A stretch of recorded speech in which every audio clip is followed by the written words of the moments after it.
Welcome to Peter and Ruffy's Football Show. We're live on PLZ Soccer's YouTube channel. I'm Peter Martin.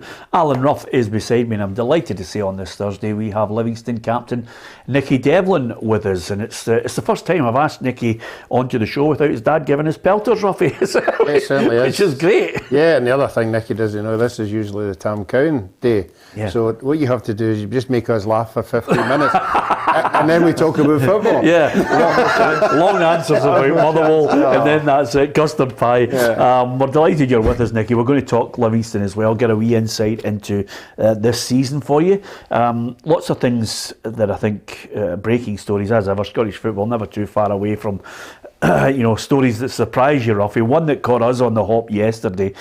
And amazingly, I did send them a text last night, early on in the evening saying, you coming home to the city of discovery?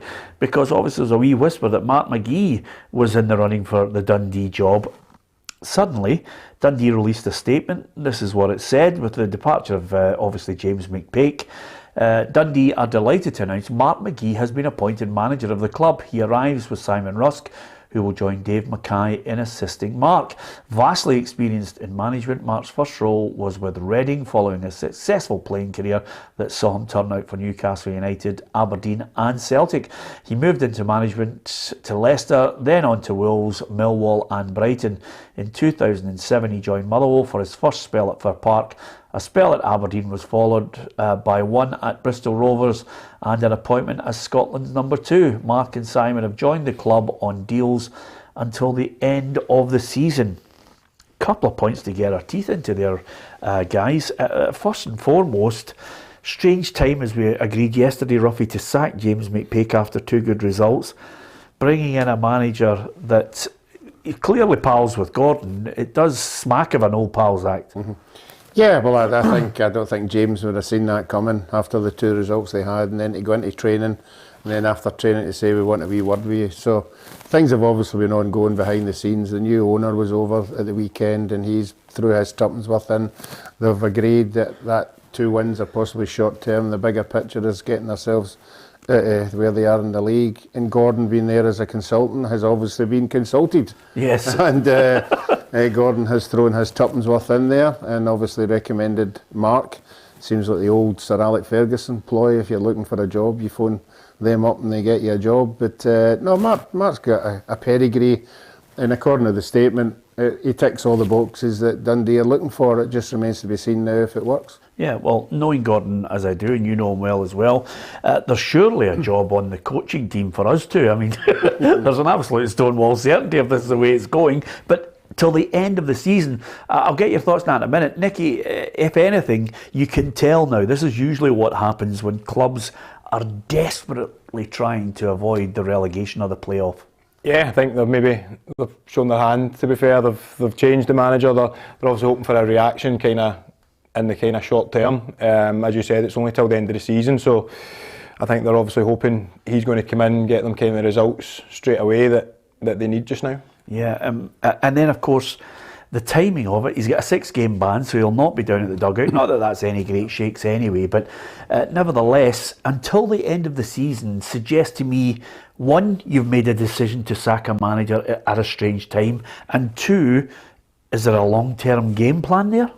I think there has to be. I don't think Mark's going to go there if he does particularly well. There's probably something there to say, right, you've done particularly well, we're going to offer you another 2 year. I don't think Mark would go there just to the end of the season. He'll go there to help them, but I think at the end of the day, if he's successful, he'll expect that job. Yeah. Oh, I mean, there's no doubt about it, but it's short-termism saying there's a deal to the end of the season. What happens if they don't keep them up? Do they go? Yeah, well, that's the pressure that he's under. That's what he's taking it on. Again, you think James, with the two results. Obviously, Celtic at the weekend, isn't it? It's not a great game to come. But no, and I mean, I don't know if, like I've been in dressing rooms before when a manager's been sacked and a new manager comes in. Unless that new manager comes in, respect's probably no the right word, maybe experience. He's got to motivate the dressing room. He's got to do something that James wasn't doing, and we're no privy to what was happening in the dressing room or whatever. I mean, we know the situation with Griffiths and all the stuff that's been going on. some owners hold the manager responsible for that they're not being able to take Cummins and all that on board. So you have to ask them. They're the only ones that sit around a table, and I've been sitting around a table on a board, and I know what goes on, and I know everybody throws their tuppence worth in, and sometimes you go, well, I don't really agree with that, but when the board passes it, they pass it. It's the owner one for me. I've said this on numerous occasions, Peter. That American owner has been nowhere near the club, and now he comes over at the weekend and he sees team bottom of the league, and he's over. He's not going to come back very soon. So he says, we need to make a decision here long term. Yeah, I could argue that one with you. I'll argue that one with you in a minute. But if anything, knowing Mark as I do, apart from a nightmare scenario up at Aberdeen, Mark is an infectious character. There's no doubt he's got great qualities as a coach, and I think you only have to look at that first spell at Motherwell if he's got the right players around him. The one great quality that he has that maybe your own gaffer has is the fact that his man management individually, I think, might get something out of them. Yeah, and listen, they've got a good squad. They've got good players up there, a lot of kind of experienced players. Obviously, we're signing kind of McGinn in the January kind of transfer window as well. They do have good players, and as you've kind of touched on, I'm sure the kind of board are looking for him to come in and try and get a wee bit more out of them that maybe the old manager wasn't able to get. But listen, there's not a lot of time left in the season. He's kind of not got too many games to make an impact. So, as you said, the first game away to Celtic's probably not ideal for him, to be honest with you. But they'll need to get results. They'll need to get the results soon. Yeah, I'm looking at the next few games, Ruffy. Celtic, St Mirren, Livingston, Hibernian, Motherwell and Rangers in the next 6 league games. So I think it's a free hit against Celtic and Rangers. It's the other ones where the battle starts. Yeah, definitely. I think they'll probably be looking at it thinking, when they get to the split, to have a chance, because then you've got 5 games against teams that will be round about you in points as well, and then that's when you kind of really have to have a goal. But as I said, they'll be wanting to kind of stay within kind of touching distance up until that point. Yeah, well, it's an interesting one. You can give us your thoughts on it if you're a Dundee fan, but Mark McGee's in there. He's going to have to try and get a reaction out of him, a little spark. We shall find out if that materialises, and we'll certainly get a chance to have a wee chat with him, because at the weekend our reporters will be out covering those games as well. Okay, Europa League. European football, Rangers and Celtic involved. There's an early kick-off, obviously, at 5:45, Borussia Dortmund against Rangers, which, Ruffy, fingers crossed, the danger of somebody watching this show or listening to the podcast later on is it's all done and dusted, but I hope the storm doesn't affect the game, because there's a big fear in Germany that the storms are already battering that country as well. Yeah, and I think if you ask any footballer, they'll play in it under any conditions, but the wind just kills a game completely. There's no sense to it whatsoever. And I'm glad now that there are games getting called off. The referees are going to games and looking at the wind and seeing it's going to be disruptive, and they just cancel the games. So depending on how bad it is, sometimes it can be in your favour if you're against a really, really good side. So I think Rangers have done well in Europe away from home, but this is another big one for them. Yeah, and the other thing about it, I always try and tell our reporters, and I hate to have a dig at your manager and anybody else, but managers paint lovely pictures, and sometimes, Ruffy, they tell porkies, because Erling Haaland has been spotted training with the Borussia Dortmund players. If he rolls out onto that park, even as a sub, you're suddenly thinking, come on, he was supposed to be nowhere near it. Well, I thought that he'd been left at home. He wasn't on the rota. They didn't think he was going to be ready. Yeah. I don't know how spotted quickly. Training with the squad on Wednesday. I don't know how quickly these things can change, or if you can ask for an emergency replacement or whatever. But certainly, he would be a big hit to play, because I think when he's in the side, they're a lot stronger. No surprise, the Rangers manager Giovanni Van Bronckhorst just wants to make sure that this game is alive for the second leg at Ibrox. It's 2 games. We know we have the game in hand next week at home, so we want to have a good result to take back with us to Rangers.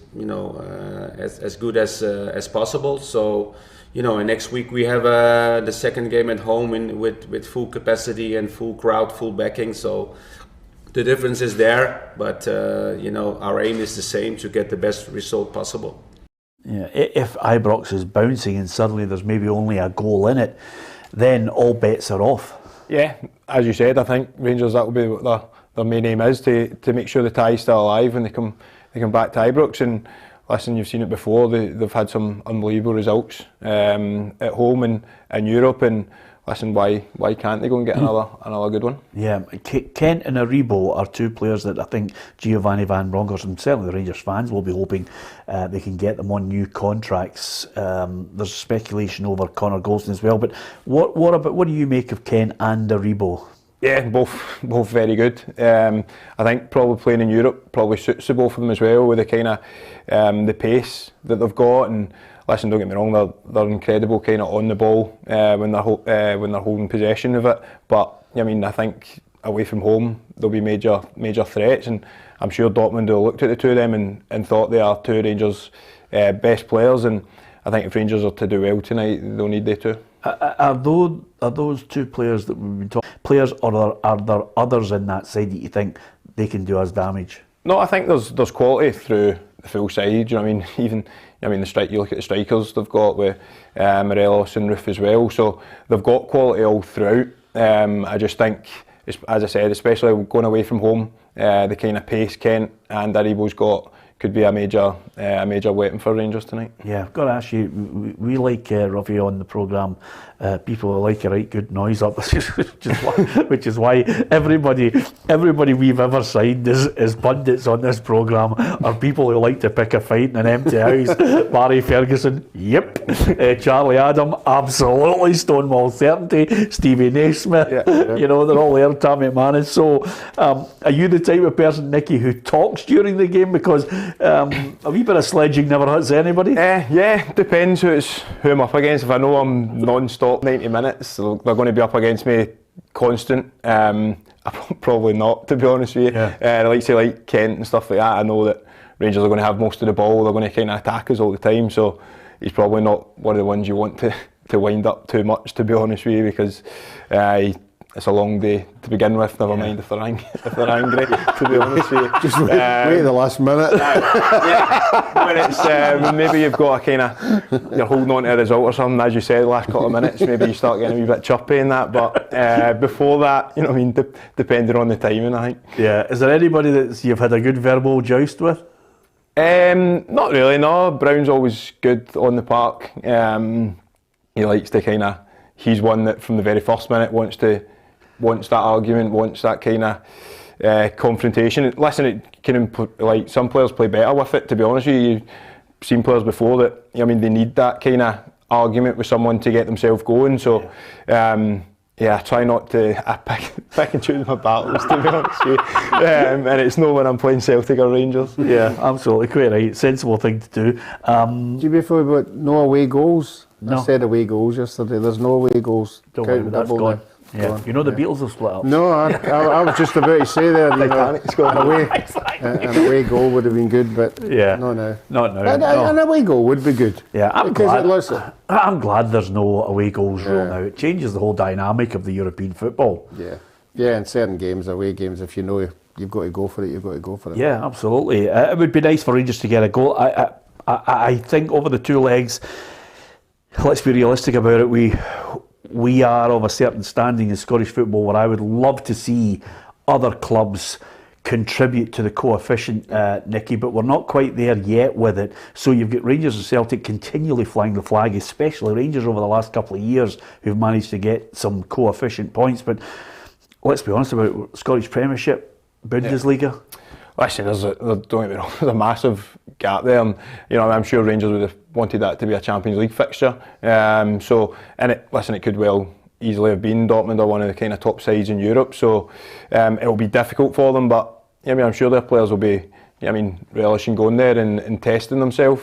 I think that's probably a statement gets thrown about over here. They maybe don't get tested enough, but in the Premier League. But you play teams like Dortmund in the Europa League, it's certainly going to find out where you're at as a team and as an individual as well, really. Yeah. Do you, on a personal note, you said you like to pick your battles. Do you like that situation where you're coming up against players that you're playing at the top level and they give you a real test. Does that in some ways inspire you, or in some ways, if it doesn't go according to plan, deflate you? How do you react? Yeah, I think most players look forward to it. I think it's one of them. You want to test yourself up against the best, especially kind of in your league. And when you come up against like the Celtic and Rangers, that's usually what it is. It's the kind of best players in almost most positions.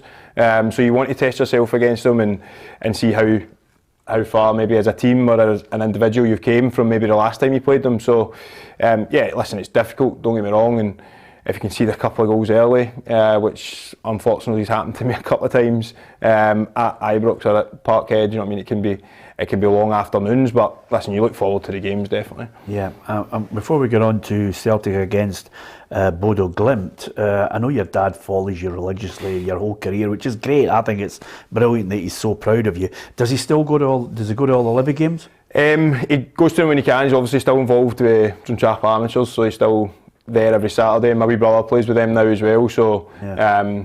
I think he quite happily volunteers to go and watch my wee brother so that he can get the games at the Drum, and my mum's basically every one of my games. Is that right? Yeah, my mum and my partner go to every game. Yeah, and have you had to get any kind of help, because obviously your dad said to Ruffy that your wee brother's his favourite anyway. That's like, hey, I'm not coming to see you, I'm going to see your wee brother. No, I was going to say, did you hear him in the stand? No. I used to hear my dad. At Thistle, my dad used to, you knew where he sat in the stand, and obviously it's no full all the time. Yeah. I could hear him all the way through the game. Is that right? Shouting. Just at ending. Yeah. And it was always somebody else's fault. Your dad doesn't strike me as a shouter, is he? At Drumchapel games, it's crazy. No, at my games he doesn't really, but he'll obviously let me know after it if he thought I should have done something a bit better. But at the time, no, he's not a shouter. At me, to be fair, I think my wee brother gets that. Yeah, gets that on a Saturday. That's good enough. That's good enough. It still supports you big time. Celtic against Bodo Glimt now. Let's not be dismissive of the Norwegians because they haven't started their campaign. They've been out training for 3 weeks in Spain. They're obviously going to try and get up to speed. They may well have sold 3 or 4 half-decent players, but this is a side who actually defeated Roma 6-1, Ruffy, and got a 2-2 draw in their return. So they are no mugs, and Ange Postecoglou has already said that they play good football. Yeah, obviously they've looked into everything they've done. You're never going to underestimate anybody in Europe. Yeah, they have lost 3 or 4 players. We'll just have to wait and see tonight. The level that they're at. It used to be Rosenborg that always did particularly well in European football. So if that's a mark of where that league is going, you have to give them respect. Yeah, Ange Postecoglou has mentioned the fact that they may well have lost quality, but they've got other quality to replace them. The fact that they've got the same manager, they play the same way. Yes, they've lost 4 players, I think, from their sort of lineup from last year, but have replaced them almost like for like in terms of the style. So I don't think, sometimes in pre-season can be a bit disjointed. So I don't think that's going to happen. And what we've seen of them in the pre-season games and scouted them, they still look a very good team, and it'd be a good challenge for us. Yeah, it's going to be interesting. Listen, if Celtic had defeated Roma by 6-1, there would have been a DVD out.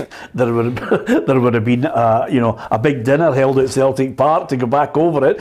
So it's no mean feat to take on Roma and thump them 6-1. No, listen, and as Ruffy said, you kind of got to give them the respect that they deserve. They've obviously qualified from their group as well to get to this stage. So Celtic is probably not an ideal fixture for Celtic, to be honest with you, in terms of maybe not knowing exactly what the team's going to be like. As you said, they're not in their season just now, so hopefully from Celtic's point of view, they won't be up to speed, and Celtic can kind of capitalise on that. Yeah, it's going to be absolutely bouncing. Sell out at Celtic Park tonight. I've got to ask you, what about playing against Celtic? What have you? We've already discussed your thoughts on Rangers. What about this Celtic side under Postecoglou? What do you make of them? Yeah, they're just relentless, to be honest with you. Even kind of small things in terms of the ball kind of going out the park, and it just seems like Joe Hart's already. The ball's went out behind the goal, and he's already got another ball in the park, and they're playing. The exact same kind of ball goes out. Throw-ins as well. As soon as the ball's out, it's back in play. So it is a kind of relentless thing that you don't get that kind of little that not a breather, but that wee kind of rest to kind of regroup and go again. It's just constant for the 90 minutes now. You've done well against them though. Yeah, we've had 2 good results this year. Obviously beat them at home and drew kind of away. So it suits us as well. Get the ball back in play as early as you can. But no, we've done well. We've kind of had a really good record in Celtic, to be honest, since I've came to the club. So listen, we'll be looking to kind of continue that in a couple of weeks when we have them at home. Yeah, absolutely. It's you're almost like their bogey side, aren't they, Ruffy Livy? Well, everybody has one. Yeah. You know when you look at the fixture list, like, oh, here they're coming. We haven't beat them for a couple of years or whatever. Yeah. You know, and they seem to have that wee bit on you all the time. I'm looking at this game and, it's tough to call because, as ever, unless, for example, Hugh McDonald, who comes on the programme, who religiously watches Borussia Dortmund, he loves German football, his son, they all go out and go to the Westfalen to see Dortmund, so you get a real insight into it. For anyone who looks at Bodo Glimt, they're thinking, okay, it's Norwegian football. I certainly wouldn't be dismissive of them when you look at the results.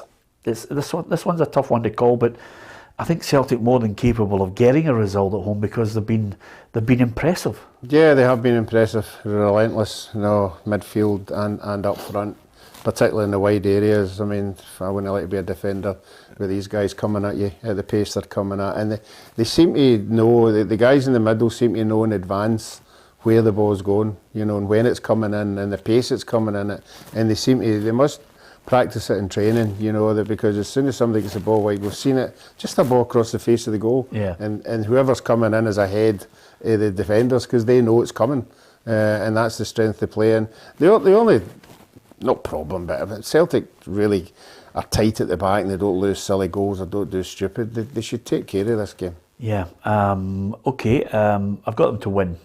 You? Yeah, I've got them to win. I'm 2-0 I'm going to go for. Yeah, I think I'll stick with you on that, Ruffy. Nicky? Yeah, I think they'll win tonight, yeah. Okay, Rangers, the teams come out because the 5:45 kick-off. McGregor, Tavernier, Bassey, Lundstrom, Golson. Jack is back in, Ruffy, which is great news. Kent, Aribo, Morelos, Barisic and Arfield. So, what do you make of that team? Well, that's not far away from... they're full 11. Obviously, I think they would have liked Hollander in there. But Jack coming back, we saw what he was like in the second half against Celtic. Yeah. On the ball, he can control these kind of European games that sometimes aren't at the same pace as what we are in the Premier.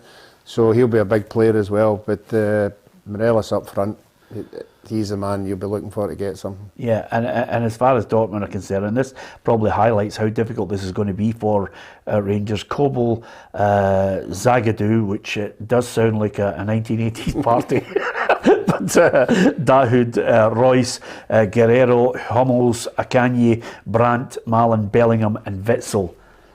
There's a few good players in there. I mean, it's hard to believe that Bellingham's still only 18 years of age. Yeah, and as Hugh was saying the other day, they have him up there as the next England wonder boy, and it'd be interesting to see these kind of players.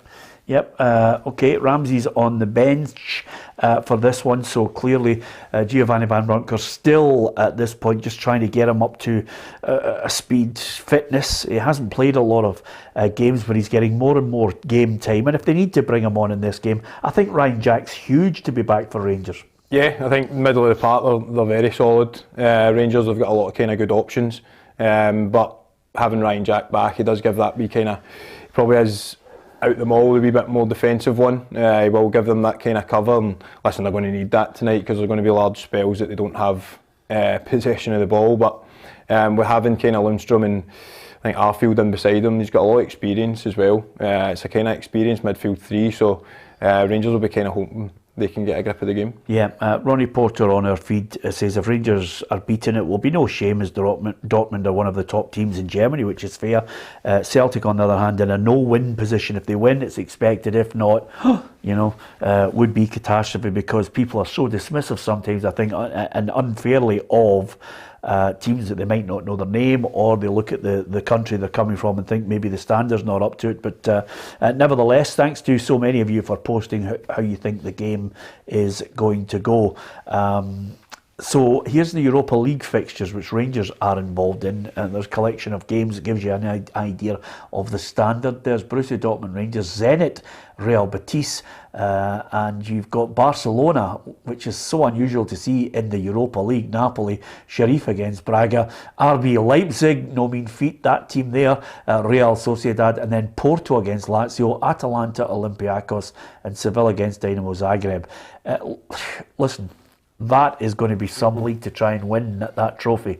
Yeah, there's a lot of teams in that. Europa should be in Champions League as well, you know, notably the one you mentioned. But Seville for me are always in the semi-final and final of that Europa as well, and I think they've won it. So they'll be the team that I would think would go quite far. Yeah, and what about the Europa Conference? This is a collection of the fixtures for you to cast your eye over. PSV against Maccabi Tel Aviv, Fenerbahce, Slavia Prague, Rapid Vienna, Vitesse, Michelin against PAOK, Celtic, Bodo Glimt, Leicester against Randers, Marseille against Karabag, and Sparta Prague against Partizan. Of course, I think more than a few, if they can get past Bodo Glimt, I've been seeing some of the feeds in social media saying they'd love a game against Leicester. It's bound to happen, Nicky, isn't it? Yeah, it'd be good. It'd be good. I think Celtic would quite like that as well. I think Celtic fans would like to welcome probably Rodgers back up the road. And listen, Celtic have obviously got a big game to kind of take care of, as do Leicester. You kind of seen with both sets of fixtures there that, you know, when you get to the knockout stages, there isn't easy games for anyone at that level. So listen, both teams will probably have to be at it if they want to get through. Yeah, if that happened, Ruffy, it would be great back page copy, wouldn't it? I mean, it'd be difficult for Brendan. He wouldn't have the comfort of sitting up in the director's box. He'd have to go down trackside. Absolutely, he would. And of course, it's two teams that he grew up supporting, both of them as a boy. Anyway, apart from it, I think he'll do the half-time draw in the middle of the park. No, absolutely not. One other little footnote out with the European games. Thanks to everyone for giving us your predictions on this.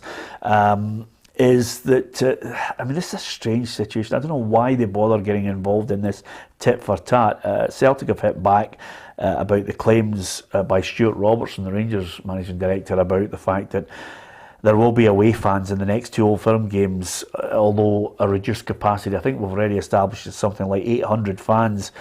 Now, as if to highlight the fact that these two clubs are so petty, I'm trying not to swear, but why even comment on it? I mean, honestly, who cares? I mean, the two of them are so backward in their thinking about the Old Firm game. It's no longer the big affair with the away fans, huge support. It's now 800, tit for tat, and they've just killed the game.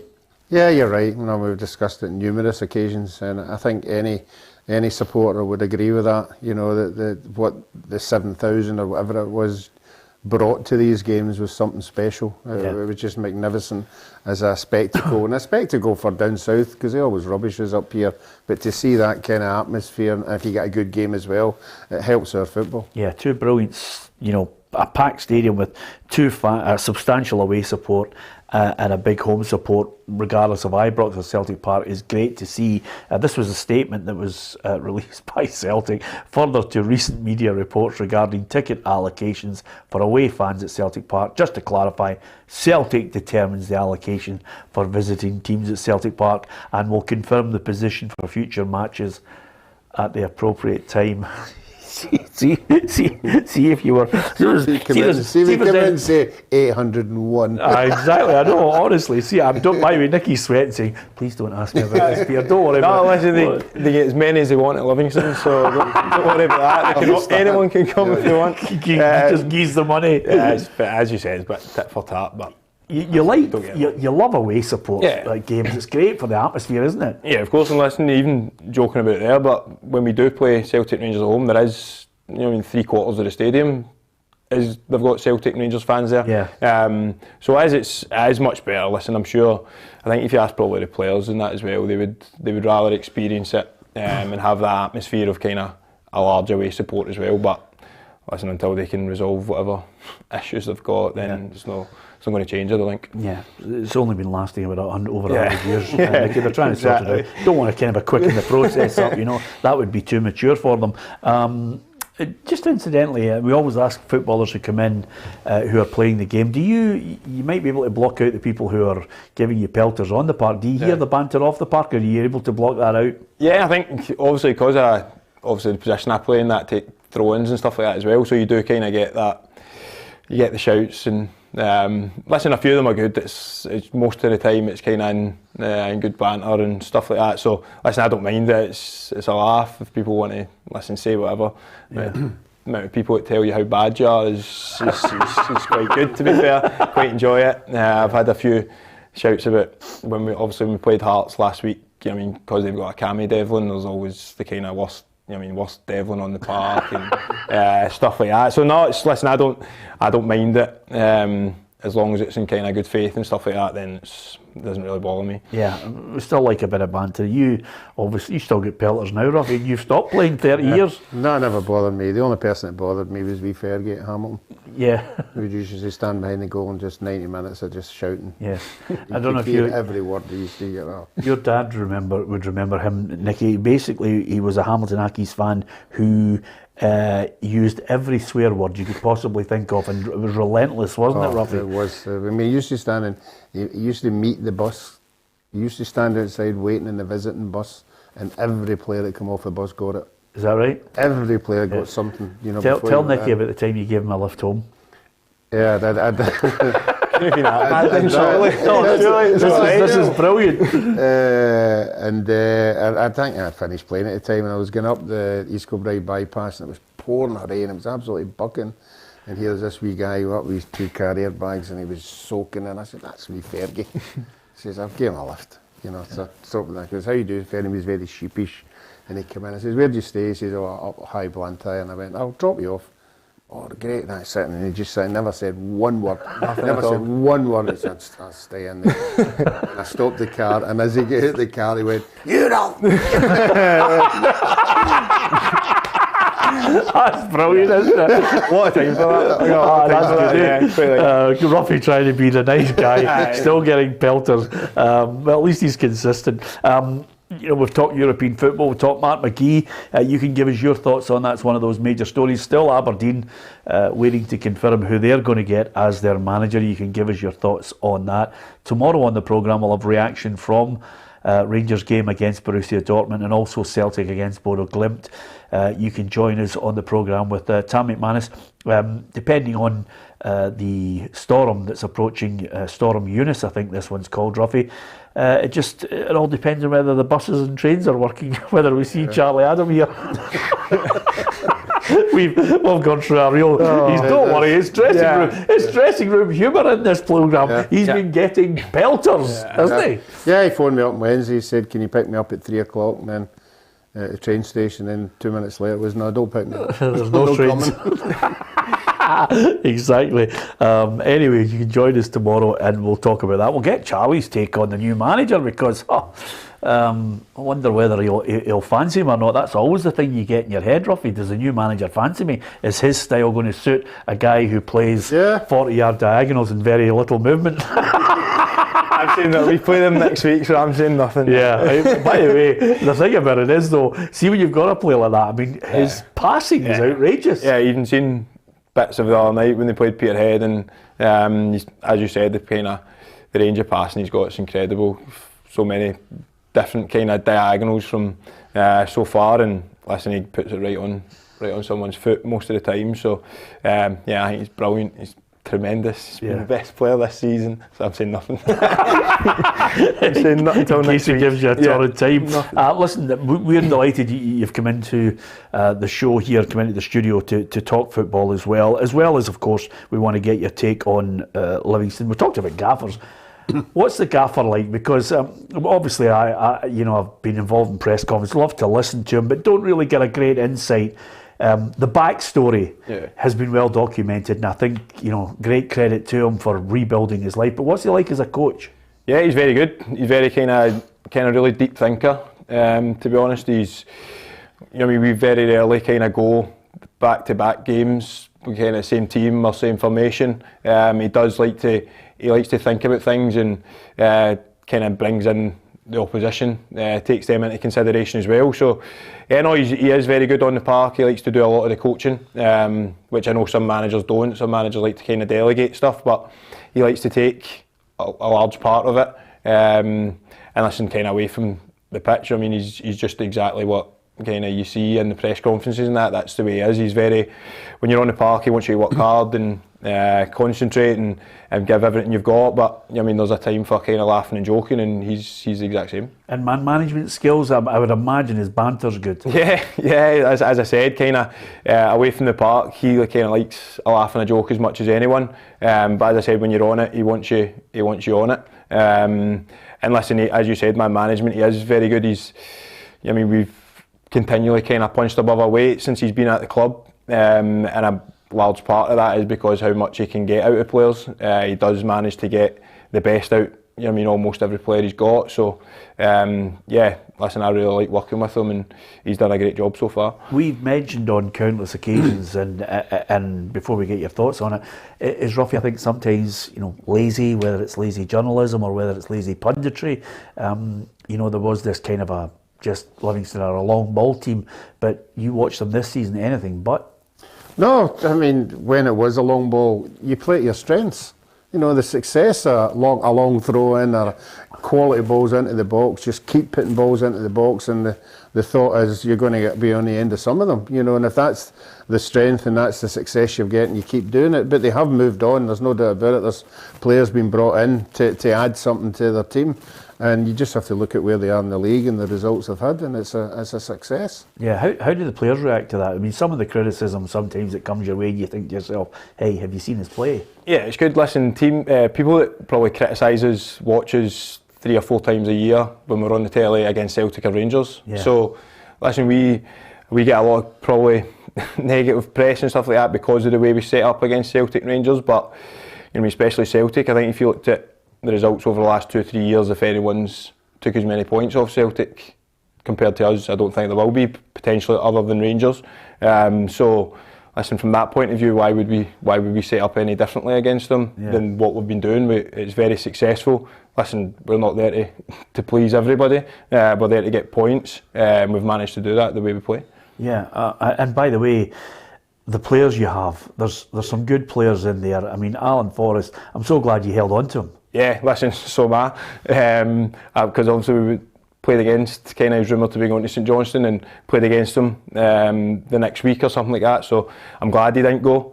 He's been brilliant for us all season. But the last 2 or 3 weeks he's really he's hit top form, and he's probably as good as I've seen him, to be honest. Yeah, who's a standout for you over and above him that you look at your team and you think, not only come on leaps and bounds, or just somebody you think, I'm so glad he's in the team because it makes a difference to us? Yeah, I think probably this year for us, Stefan has been unbelievable. Stefan Omiyonga, and him and Jason Holt have formed a partnership in there that I don't think Livingston really would have thought at the start of the season they would have been able to get 2 players of that quality together. The 2 of them have been brilliant and complement each other really well. But Stefan's been brilliant this year.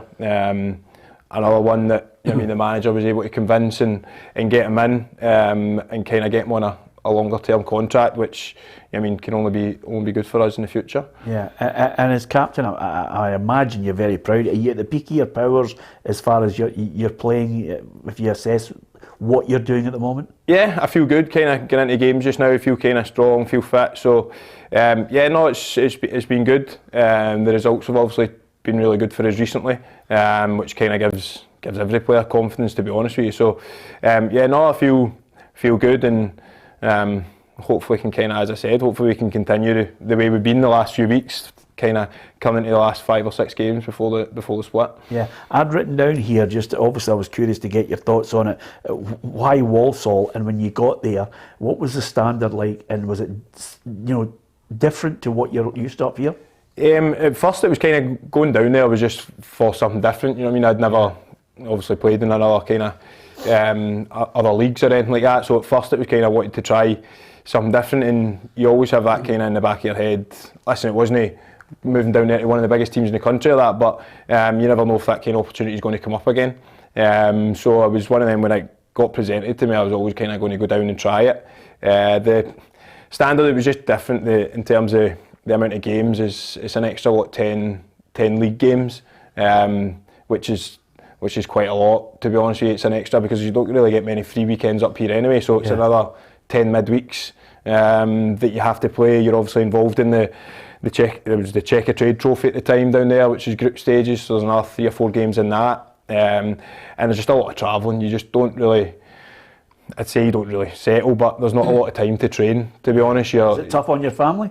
It wasn't too bad for me in terms of, because I had Lauren and Josh both moved down with me, so my mum and dad were still, my mum was still basically every home game down there. She used to have like a wee book, and it would like have all the fixtures for the next 3 months, and it was she would have on it, like if it was like Bristol Rovers at home, and it was like a train, if she was obviously getting the train down, or if it was just like flying. So she used to plan it, as I said, 3-4 months in advance, and it was always like she'd go on and find cheapest way to get there, and it was either, as I said, either by train, so it was better just to drive if it was like flying. And I think it was one of the games that was down in Southend, I think it was, and she texted me the day before saying like, I'm not going to be able to manage, like I've looked at it and I'd need to get like 4 or 5 different trains, and I was like, sorry. Yeah. Southend in like the middle of January. I was like, don't worry about it. And did you just say to her, look, put the sausages in a bag and then send them, they'll get you? Exactly. I had like a wee care package that I asked to get kind of sent down every so often, but no, it was like, as I said, kind of unbelievable kind of travelling and that of the miles that my mum and dad must have done when I was down there. But there's just a laundry, so it's not too bad. There's not too many kind of journeys, but some of the teams like Plymouth and like Carlisle and that, you got some 7-8 hour journeys like away from home. So it wasn't too bad, but it was just a lot of travelling. Yeah, roughly that would have happened to your dad if you joined Man City. My dad would have made a week out of it. He wouldn't have waited the day before. Him and his pals would have been in the car and they'd all be off for a holiday. That's brilliant commitment from your family. Superb. Who's the toughest players? Which players here? Up here. Do you really like that you played against? Played against up here. Listen, you automatically kind of look at the top 2 sides just now, and obviously Jota's started the season incredible. Ryan Kent's been doing it for a few years now for Rangers. Really difficult to play against. They both can kind of go right foot or left foot, which makes it almost impossible to try to defend against, because you don't really know what way they're going to go. Like, it's a bit easier if you know someone's predominantly kind of left footed and they always want to go down the line. You can plan for that, whereas they two just now you can't really plan for what they're going to do, to be honest with you, and it just makes it so hard to defend against. Yeah, it's good getting a wee insight into things like that, Ruffy. 2-footed players. Yeah. I haven't seen many of them going about nowadays. Yeah, Ruffy used to plan for games. Gordon, McQueen, head the ball away, and every now and then I'll produce a wonder class save. That's the way to look at it, isn't it, Ruffy? Yeah, it is. But we keep getting back to you play to your strengths. Yeah. And the strengths run about you. You get to know the guys that run about you, and you get to know their strengths and weaknesses, and that's what makes a good team. Yeah, the next part I'm going to read out, guys, is something that always annoys the life out of me, is when players come out after a manager gets sacked and they say, we let him down, which is there's nothing worse. Try not let him down when you're playing for him. But Johnny Hayes has mentioned the fact that they feel as if they let Stephen Glass down. He's been sacked. Aberdeen are in a predicament right now where Hayes himself reckons they've got to keep thinking about looking up rather than thinking about getting dragged into relegation. You've got to take it game by game. The league is tight. There'll be more than enough chances to pick up some points and push up the table. And we've got to look up the table. We can't look down, look behind us where we are in the league. I know it's tight, but we're still where we are and we need to look forward. Yeah, Aberdeen find themselves in an unbelievable... Can you sense sometimes if he's playing teams like, for example, Aberdeen, who have really toiled this season, can you sense, you think to yourself, well, if we get the first goal, their nerve will go? Yeah, I think that's almost like most teams kind of in the league now. I don't think there's a lot of... You just need to look at the league table between kind of 4th place all the way down to the bottom. There's not a big gap, so I think a lot of the time you do know if you do get the first goal in games, there's there's a good chance that you'll go on and take something from the game. And don't get me wrong, I think when teams are maybe on bad runs, you kind of do sense a wee bit of kind of vulnerability that, I mean, you know, if you can score early, there's a chance that, I mean, you go on and win the game. Yeah. And listen, that's Aberdeen are maybe going through a wee bit of that kind of spell just now. But I think everyone probably, as I said, from 4th position down to 12th has probably had a wee bit, had a spell like that this year. I think they need to get their skates on, Ruffy, because they need somebody to get in there. I mean, I'm looking at the managers, you know, Jim Goodwin, they're obviously they know that there's compensation that's required for this one. Jack Ross is out there. Whoever they go for it, I think Aberdeen fans are thinking, right, come on, you've sacked a manager, get your finger out so that they can get a reaction here. They need to do the same as Dundee. They need to act really quickly. They really need to bring somebody in. It's no fun, you know, when you're in a dressing room and you're waiting to see who it is and all the names get thrown about and everything. But when that name gets found and he walks into the dressing room, then you can deal with it and move on. But as they said, every team will be saying we're only a win away from moving up 4 places. Yeah. Every game you go into, you'll be going, if we win this, look where we could be. Well, good. Well, let's ask him. Is that your gaffer saying top 6? No, we've not mentioned top 6, but it is a case of, I mean, if you can put a run of 2-3 results together, then especially at the timing, because obviously there's only 5-6 games before the split to go now.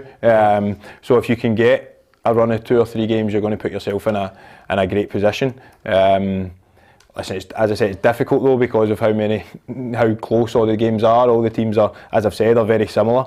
It's just whoever put a run together will end up kind of pushing on and not get dragged into the kind of hopefully relegation stuff. Do you as a player or does the manager ever look, I mean, I'm looking right now and I'm saying, okay, you get St Mirren coming up next, Dundee United, Celtic, Hearts, St Johnstone and Motherwell. There are, I would say there's a good 3 or 4 games there where you would think there's maximum points available, or do you just not think that way? I think it's hard to do it just now, just because of, as I say, because of how tight the league is. Like, I don't think you can really predict going into the next week what position you're going to be in the league, because listen, as I said, if you win a couple of games, you jump, I mean, 3 or 4 places. I think we're sitting 9th just now, but if we were to win on Saturday, there's a potential that you go 4th. So it's too hard to kind of probably plan or look at 2 or 3 games and think if we can win this, if we can win that, because I mean it's difficult enough to kind of get results without trying to think about the games that are coming up. Yeah, hopefully you're enjoying the chat, especially Livingston fans, with Nicky here in the studio. Great to have him with us. Don't forget PLZ Soccer on YouTube. Hit the subscribe button, stick with us. There's an ever-growing football family enjoying the chat, the banter, and of course we've got one-to-ones and so much, so many features and unique content that you'll enjoy, people picking their dream teams. I think we're going to have to get Nicky back maybe in about 4 years to pick his dream team. So it's a wee bit early, Ruffy, for him to pick their best 11 players he's played with. Another 4 years and he'd have not a bad, wouldn't beat your side, to be honest with you. No, because I've been to World Cups. Yeah. Brilliant, aye. If you could, that's just get your shinies on, by he's going to kick you again, you know. Incredible. Oh, I think he could pick a reasonable team with the players. Yeah, who's the best player you played with? I'd need to think about it. There's been that many. There have been at World Cups. Effie Ambrose played at a World Cup. I'm going Effie. He won the African Cup of Nations. I'll go Effie. Yeah, and the toughest player you played against, since you started, is there somebody you just thought, oh, he gave me a torrid time? Yeah, when I was down the road, when I was at Walsall, Sunderland were obviously in the league, and McGeady was playing at the time at Sunderland, and talking about players that can go right foot or left foot, and he was just so sharp. He was obviously playing at a team that were up at the top of the league, so dominating possession. So that was one of the ones that, as I was saying, it kind of felt like it was just constant. They just kept coming at you, and he was one that I never tried to wind up. I'll tell you that. I never tried to kind of get in his ear. So he was very good. And listen, don't get me wrong, down there we played. Because of the location, also you play quite a good lot of friendlies that were good at the start of the season, and played Villa a couple of times, and John Terry's first game obviously at Villa, played against him, Grealish, so there was good games. So Grealish was that's three players right away. But is it playing against? Playing against. Yeah, but by the way, I mean it's amazing. But we've 24 hours on this show and you're the second man, I was just because gonna say that, Richard yeah. Foster yesterday, I said to him, was there anybody you didn't like playing against? And he went, McGeady, either foot, and if you got one good tackle in him, he was back at you again.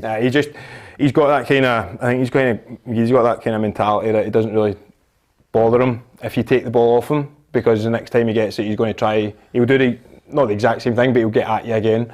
And as I said, it's a kind of a relentless thing that you don't ever get to kind of have that wee kind of moment you can relax, or you can kind of, you're just constantly, what way is he going to go, left, right? And he done this crazy, I don't know what he done to me at one point, I swear to God. And I've watched it back a few times and I still try to work out what he actually done to go by me, but he was just so sharp, so sharp. Okay, just before we finish, guys, you might have picked your favourite team to win the Champions League. I've been sticking with Liverpool from day one. Ruffy, on the other hand, has been sticking with Paris Saint-Germain for the last 7 or 8 years, since they've spent, like Man City, about £1 billion trying to win the Champions League. Still haven't managed it. This could be the year for one of them. You think it's still going to be Paris Saint-Germain? I had a wee look at Liverpool last night. Ruffy, they looked good. Yeah, and they weren't even good through the gears. No, and they've got the player of the moment, haven't they? And banging them in everywhere he goes. Doesn't matter what tournament he plays in. You know, I think he is going to be one of the next big ones. How long he stays at Liverpool, I don't know. But tightened up at the back as well. Yep, they look good. Yeah, I could see you would be pleased when I saw that score. Yeah, I mean, it just, I don't know, did you watch it last night, Nicky? I never seen it. No, I mean, it was incredible. I mean, Inter, at times had dominant possession, trying to get through, and Liverpool just, with at the back, Van Dijk, as ever, looking like a Rolls Royce, doesn't seem to be flustered in any capacity, and then, going middle to front. I mean, they're thinking about offering James Milner a new contract. It's incredible. I seen he got to, is it 800 games the other day there? That's, like, at the start of your career, like most, growing up, you want one, really. Yeah. You want to just be a professional footballer for that one game. 800 games, and he's still playing, as you said, he's playing with one of the top 2 or 3 clubs in the world just now. Incredible. Do you want the incredible news? Salah doesn't even make it into my greatest ever Liverpool team. Yeah. I mean, it's hard going. Is He's Robertson? some player. No. Any other one just now? No. Gerrard makes it in. That's about it, Ruffy, isn't it? I mean, with all due respect, it's not a bad bunch. I was just about to say the rest of the team have all won the European Cup 3 or 4 times. I mean, Gerrard's in. It's an absolute shoe-in. But you've got Dalglish and Rush up front. You've got Gerrard. You've got Souness, and my other pick was John Barnes. Yeah. And then I've picked Ray Clements, and then it's Neil. Kennedy scored in 2 European Cup finals, and then Hansen. There's no way you can't pick him. And I've picked one player, Van Dijk. Van Dijk's in, is he? Van Dijk's in. That's about it. It's not a bad side, Ruffy, is it? No, it isn't. I wish we could do that thing that they do at the races. They throw in all the teams, and the computer works out what the score would have been. They do it at the races. They do it at the Grand National. They pick all the Grand National winners. Yeah. And they throw all the stats in of what they've done and everything, and then it comes up who would have won that race if they'd all played each other. I'm sure it would be a great thing to kind of look at, maybe even the Liverpool side of a couple of years ago that won the Champions League. Would they beat the 1978 Liverpool side? Things like that. To be perfectly honest with you, when you look at it, you're trying to be fair about it. I think the Liverpool 1978 side would pump them. That's it. There you are. There it is. That nutshell. That should be. That's a noise up for everybody. Anyway, they were magnificent last night. Bayern Munich got a late equaliser in their match. Of the teams, you thinking Paris Saint-Germain, Man City, Liverpool? Is there anybody else? Is there a Real Madrid? I think we were. No, that's what I'm saying. We were all thinking about the demise of Barcelona and Real Madrid, who were usually 2 in the last 4 anyway. They're not there anymore. And I don't think there's anybody in the Steaua Bucharest era, that's going to jump out and beat the big sides. So I think it'll be the usual. It'll be usual. When it comes to the last 8, it'll be the usual 6. Well, let's hang it on them. Who are you going for? Liverpool and Man City is one of the 2. I just think they're, from what you've seen, and obviously we do see probably a lot more of their football than any other countries, but I mean, they just seem so far in front of everyone. And I think if I was to be pushed, I think I would go City. the strength kind of they've got, strength and depth just now is just incredible. They don't even play with a striker and they're still going away from home and winning 5-0 the other night. I think City will be too strong this year. Yep, don't think you'll be too far away from it. Ian Docherty says, Peter, if it was Bill Shankly's first pick, it would be Tommy Smith in that Liverpool side. Can't argue with you on that. I actually met Tommy Smith on... They kick you? No, he didn't. no, he didn't. He signed the book. I was speaking with him at a dinner and he was great fun as well. Sadly no longer with us, but a great player. Scored in the 1977 European Cup final. Can you tell me who scored for Borussia Mönchengladbach in that game? Come on, Ruffy. I remember it. Honest, you played against him. It was a Danish player. Yes, and he was the European Footballer of the Year. Simerson. That'll do for me, Ruffy. That's the kind of knowledge, by the way, we like in here. I was about to say that though. Yeah, I know you are. Yeah, exactly. You played against him in a World Cup, didn't you? Anyway, listen, we wish you well for the rest of the season, Nicky. I think it's great that you're the captain of Livingston as well, and heartwarming when you tell us about your family commitment to playing. Livingston, I think we're going to have to just take it on the chin. I just don't see them getting relegated, Ruffy. It's as simple as that. No, I don't see it either. I'm still sticking with my selection. They're just hovering above the top two, the bottom two. By the way, I had Livingston to get relegated. Motherwell in the playoff. That's turned out well, hasn't it? Who did you have to get relegated? Ross County. Yeah, you've had Ross County for the last 3 years as well. We miss Hamilton, don't we? To save everybody's bacon. Anyway, listen, Livingston playing well, doing well. Good luck at the weekend against St Mirren. Saints fans, don't get on to me. It's a game of football. We'll see who wins. As far as tomorrow on the programme, we're hoping that we're talking about two positive results. One for Rangers against Borussia Dortmund, another one for Celtic. We'll discuss that. We'll get reaction from the managers and players involved in those games. And then we'll look ahead to the weekend Scottish Premiership fixtures as well. Don't forget to hit the subscribe button. More and more of you are doing that. We're really delighted. And if you do get a chance, download the PLZ Soccer app, because it allows you to watch the programme live on your phone, which is great if you're out and about and you're just sitting there and you want to join us 4 o'clock till 5. If you can't do it on the app, you'll get all the breaking stories on there, but you can watch it at your leisure on YouTube anytime. Hit the PLZ Soccer YouTube on the subscribe button, and the bell will give you the notifications of all the unique content. I think I've done the pitch. Hopefully Nicky can do it in the pitch at the weekend. Ruffy will be back with me tomorrow with Charlie Adam, fingers crossed. Hurricanes here and there, trains and buses, and also Tam McManus will be in the studio with us. Thanks for watching.